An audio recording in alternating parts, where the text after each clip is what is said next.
Shalom, bagaimana kabarnya? Bapak berharap semua dalam keadaan baik, sehat, dan tetap berada dalam kasih karunia Tuhan.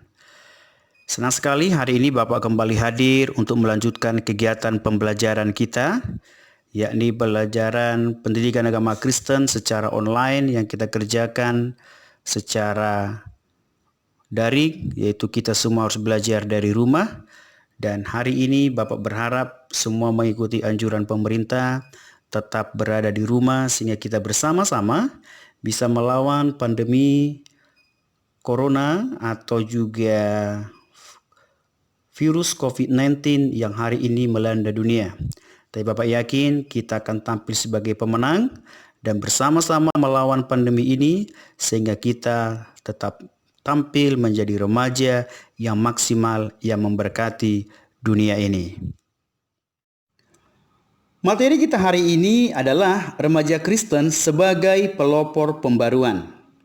Nas Alkitabnya boleh kita lihat dalam Matius pasal yang kelima ayat 13 sampai 15 dan Nehemia pasal yang pertama ayat 1 sampai 20. Pastikan buku paket ada di sekitarmu untuk boleh kamu buka, untuk boleh kita pelajari karena materi ini sangat penting untuk boleh kita hidupi. Sehingga nantinya kita tampil menjadi remaja Kristen yang mampu menjadi berkat di tengah lingkungan kita, baik itu sekolah, keluarga, dan masyarakat. Untuk menjadi pembaharu kehidupan, kita harus menyadari bahwasanya Yesus Kristus telah menyelamatkan kita dari dosa. Untuk itu kita harus menjaga level kerohanian kita untuk boleh tetap seturut dengan kebenaran firman Tuhan. Sekalipun ada tantangan, pergumulan yang mencoba melemahkan iman kita, kita harus tetap semangat sesuai dengan standarnya Allah untuk boleh berkenalan dengan firman Tuhan. Itu sebabnya kita harus merelakan diri kita dipimpin oleh Roh Kudus untuk senantiasa diperbaharui dari hari ke hari dan boleh mampu melakukan yang terbaik bagi kemuliaan nama Tuhan. Untuk memahami lebih dalam akan materi ini, kita akan melihat dari tokoh Alkitab yang akan kita teladani, di mana di sana ada pesan-pesan Alkitab juga yang akan kita hidupi. Tokoh kita yang kita pelajari adalah Nehemia. Nehemia adalah salah satu tokoh Alkitab yang berada dalam pembuangan Babilonia bersama bangsa Yehuda lainnya yang diangkut ke dalam pembuangan setelah kerajaan Yehuda dihancurkan oleh Babel dalam 3 peperangan, yaitu pada tahun 597 sebelum Masehi, 587 sebelum Masehi, dan 582 sebelum Masehi. Kerajaan Israel sendiri juga telah terlebih dahulu dihancurkan oleh Asyur pada tahun 722 sebelum Masehi, di mana ke-10 suku Israel di utara pun musnah karena mereka bercampur baur dengan orang-orang Asyur. Namun di tengah keadaan seperti itu, Nehemia malah dipercaya oleh raja dan oleh Tuhan menjadi juru minum raja. Pada zaman itu menjadi juru minum raja berarti orang kepercayaan raja. Dengan sendirinya yang memiliki kedekatan dengan raja. Dan dia bisa disebutkan sebagai pejabat yang memiliki kedudukan atau posisi yang terhormat dan sangat nyaman tentunya. Ketika dia mendengar Yerusalem telah rata menjadi tanah, dia meninggalkan jabatan kenyamanan yang dia miliki dan dia tampil menjadi pelopor pembaruan bagi kota dan bangsanya. Dia bergantung berserah kepada Tuhan dan merelakan dirinya dipakai oleh Tuhan untuk membangun tembok Yerusalem dalam waktu yang tidak terlalu lama. Dan ia telah tampil menjadi pembaharu kehidupan. Hal ini dikuatkan juga dalam perjanjian baru yang disampaikan Yesus dalam satu perumpamaan, yaitu dalam Matius pasal 5 ayat 13 sampai 15, di mana melalui perumpamaan ini Yesus merindukan, menginginkan para pengikutnya, murid-muridnya, orang percaya terutama remaja Kristen untuk boleh memisi perubahan bagi dunia. Dengan kata lain, memberikan dampak yang baik bagi dunia.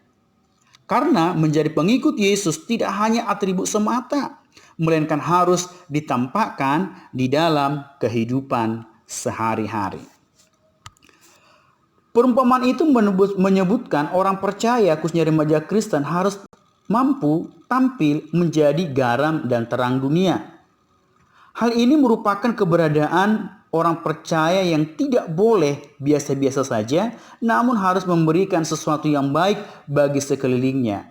Karena kalau kita membaca di dalam Matius pasal yang kelima 13-16 dikatakan, kamu adalah garam dunia. Jika garam itu menjadi tawar, dengan apakah ia diasinkan? Tidak ada lagi gunanya selain dibuang dan diinjak orang. Kamu adalah terang dunia. Kota yang terletak di atas gunung tidak mungkin tersembunyi. Demikianlah hendaknya terangmu bercahaya di depan orang, supaya mereka melihat perbuatanmu yang baik dan memuliakan Bapa di surga. Ayat ini menunjukkan bahwasanya kita harus benar-benar menjadi pembaharu kehidupan manusia dan alam.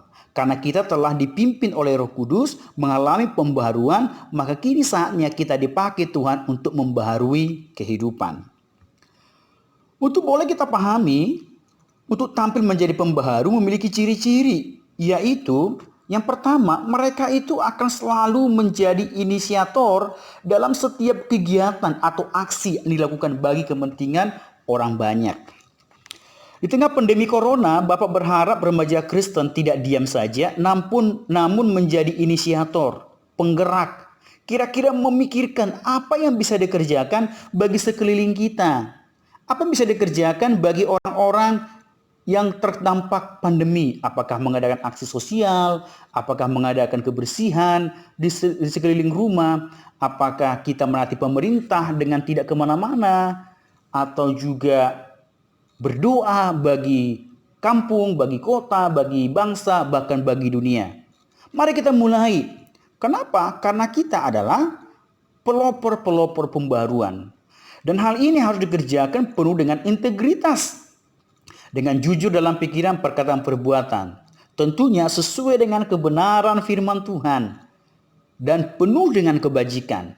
Dan dasarnya adalah kita menunjukkan kasih sehingga dibuktikan dengan adanya kepedulian bagi mereka yang menderita dan membutuhkan pertolongan. Siapa? Semua, siapa saja, tanpa membeda-bedakan siapapun dia. Apapun agama, apapun suku, apapun golongan, harus kita tunjukkan kasih Tuhan kepada setiap mereka. Hal ini diteguhkan dalam pesan firman Tuhan yang kita baca tadi, Matius pasal 5 ayat 13-15 dan Nehemia pasal yang pertama ayat 1-20. Di mana di dalam Matius pasal yang kelima ayat 13-15 dikatakan kita harus menjadi berkat bagi banyak orang. Seperti yang kita ketahui, garam dan terang merupakan benda yang ditemukan sangat mudah dalam kehidupan sehari-hari, bahkan di tengah masyarakat. Bahkan garam telah ditemukan semenjak zaman Perjanjian Lama dan digunakan dalam berbagai aspek kebutuhan, termasuk pertanian untuk penyuburan tanah. Dan sedangkan terang sangat dibutuhkan baik siang dan malam. Di siang hari ada surya yang menerangi. Bahkan di malam hari kita butuhkan pelita untuk boleh kita letakkan di tempat yang tidak sembarangan, namun di tempat yang sangat tinggi untuk boleh menyerangi sekeliling. Hal ini menunjukkan garam dan terang dimaksudkan supaya murid-muridnya, orang percaya bahkan remaja Kristen, untuk tampil memberikan pengaruh kepada lingkungan orang-orang dimanapun dia berada. Garam dan terang yang harus kita tunjukkan dalam dunia masa kini boleh memberikan dampak positif, berkat kepada orang lain. Sekali lagi, orang lain ini banyak. Siapapun mereka, walaupun mereka berbeda suku, berbeda etnis, berbeda latar belakang, Tuhan perintahkan kita harus menjadi berkat bagi mereka. Di dalam Nehemia pasal yang kedua ayat 1-20 disebutkan bahwasanya Nehemia itu ternyata adalah tokoh atau mungkin pejabat dalam kerajaan Persia yang tidak mau melakukan segala sesuatu tanpa ada perencanaan. Dan perencanaan yang dia lakukan dipastikan ia peroleh dari Allah. sehingga dia tidak emosional, tidak tergesa-gesa dalam mengandalkan kekuatannya. Boleh dilihat dalam Yesaya pasal 40 ayat 29 sampai 31. Ia mengadakan survei dengan cermat dalam kerusakan tembok-tembok Yerusalem. Bahkan dia mengadakan perhitungan berapa kalkulasi yang dibutuhkan, sehingga semuanya disampaikan di hadapan Tuhan, dan Tuhan berkenan karena sudah dengan kehendaknya, sehingga perkenanan campur tangan Tuhan nyata dan tembok itu pun cepat selesainya. Hal ini menunjukkan betapa pentingnya kita bertindak sesuai dengan kehendak Allah. Jadi bukan suka-suka kita dalam melakukan sesuatu hal. Remaja Kristen yang mau bertindak sesuai dengan kehendak Allah, maka mereka itu menunjukkan ciri-ciri dengan cara melakukan banyak hal dengan sepenuh hati. Serius, tidak bermain-main. Bahkan mereka berdoa dan selalu waspada dalam melakukan pekerjaannya, meminta tuntunan Tuhan. Bahkan mereka akan menjadi pribadi yang melangkah dengan iman, sehingga mereka berani, hati mereka tetap tertuju kepada Allah walaupun tantangan musuh datang. Karena pada zaman itu ketika membangun tembok Yerusalem, bangsa-bangsa, orang-orang sekitarnya tidak tinggal diam, bisa mengganggu. Hari ini mungkin tidak ada yang mengganggu kita secara fisik, namun secara umum sudah kita tahu ada pandemi corona yang mungkin mengganggu, mungkin juga menghalang-halangi aktivitasmu. Tapi Bapak berharap tetap berdoa berserah sehingga perlindungan, proteksi Tuhan nyata bagi pribadimu, keluarga kita, kota kita, bangsa, bahkan dunia ini. Rangkuman dari materi kita Bapak bacakan bahwa perlu disadari pemahaman terhadap Allah sebagai pembaharu kehidupan hendaknya mempengaruhi tiap orang percaya untuk mewujudkan diri sebagai motivator atau penggerak atau inisiator pembaharuan dalam berbagai aspek kehidupan, khususnya bagi sesama dan alam. Dalam kerangka tindakan sebagai motivator atau pembaharu atau inisiator, Yesus meminta kepada para pengikutnya, orang percaya dan kita sebagai remaja-remaja Kristen untuk menjadi garam dan terang dalam kehidupan. Di mana remaja Kristen sebagai murid Yesus dapat menunjukkan dirinya sebagai motivator atau pembaharu atau inisiator dalam kehidupan sesuai dengan talenta atau kemampuan kita masing-masing. Jadi untuk menjadi pembaru kehidupan bukan suatu hal yang mustahil.